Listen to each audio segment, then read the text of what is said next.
जय श्री कृष्ण।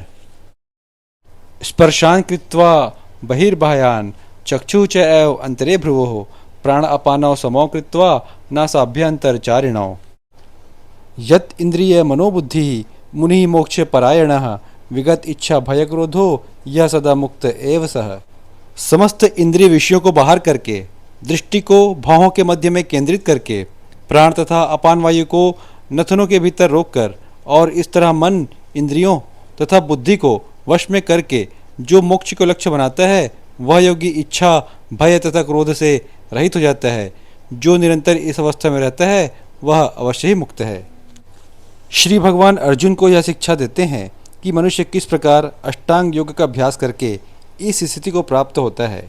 यह अष्टांग योग 8 विधियों, जिनमें पहला है यम, दूसरा नियम, तीसरा आसन, चौथा प्राणायाम, पांचवा प्रत्याहार, छठवां धारणा, सातवां ध्यान और 8वां समाधि में विभाजित है। छठे अध्याय में योग के विषय में विस्तृत व्याख्या की गई है, जिसका हम अगले एपिसोड से अध्ययन करेंगे।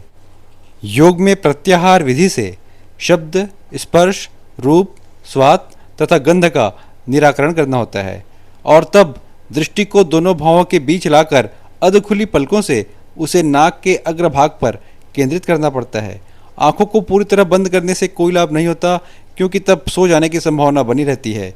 न ही आंखों को पूरा खुला रखने से कोई लाभ है, क्योंकि तब इंद्रिय विषयों द्वारा आकृष्ट होने का भय बना रहता है। नथनों के भीतर श्वास की गति को रोकने के लिए प्राण तथा पान वायुओं को सम किया जाता है।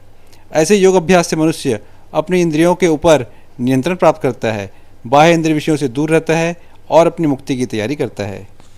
इस योग विधि से मनुष्य समस्त प्रकार के भय से तथा क्रोध से रहित हो जाता है और परमात्मा की उपस्थिति का अनुभव करता है। एक कृष्ण भावना भावित व्यक्ति, जिसकी समस्त इंद्रियां कृष्ण की भक्ति में ही नहीं रहती हैं, उसे अपनी इंद्रियों के कहीं और भटकने का भय नहीं रह जाता। अष्टांग योग की अपेक्षा इंद्रियों को वश में करने की यह अधिक सरलतम विधि है।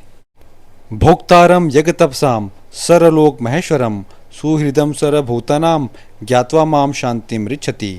मुझे समस्त यज्ञों तथा तपस्याओं का परम भोक्ता, समस्त लोकों तथा देवताओं का परमेश्वर एवं समस्त जीवों का उपकारी एवं हितैषी जानकर मेरे भावना अमृत से पूर्ण पुरुष भौतिक दुखों से शांति लाभ करता है। श्रीमद् भगवद गीता के 5वें अध्याय कर्मयोग कृष्ण भावना भावित कर्म का तात्पर्य पूर्ण हुआ। गीता के श्लोकों को क्रमशः सुनने के लिए आप हमारे प्लेलिस्ट पर जा सकते हैं। राधे राधे।